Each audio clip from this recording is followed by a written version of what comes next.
Hello friends, काल झालेली आपली गाडी लंगडी म्हणून सकाळ सकाळ नेलं तिला डॉक्टरकडे ट्रीटमेंटला. मग सुसाट निघालो घरी जायला. मस्त रिकामा रोड होता. पण आपली खुशी काय जास्त वेळ टिकली नाही, कारण वडखडपासून एवढी बेकार ट्रॅफिक होती ना की लाईन काय संपेच नाही गाड्यांची. हे टुरिस्ट लोक सॅटर्डेला जाताना ट्रॅफिकमध्ये असतात, संडेला येताना ट्रॅफिकमध्ये असतात. त्यापेक्षा गप घरी बसून आराम करायचा ते नाही. मग कसा बसा ट्रॅफिकमधून निघालो आणि थेट पोचलो आपल्या घरी. पण आपल्याला लगेच निघायचं होतं एक महत्त्वाचं काम करायला. तर चला. अलिबाबा 40 स्टोअरमधल्या एका चोराचं केलं गेटअप आणि निघालो जुन्या कंपनीमध्ये रिझाईन द्यायला. ह्या कंपनीसाठी मी पडलेलो खूप सारा आजारी, कारण एवढे दिवस मी होतो मेडिकल लिव्हवर.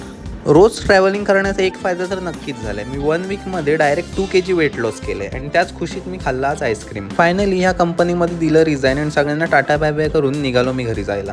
वाटेत दिसली मस्त फ्रेश मच्छी. मग काय इच्छा झाली खायची. मग मावशीला बोललो, कर पटापट साफ आणि दे मला.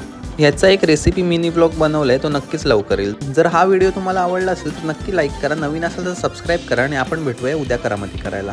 बाय.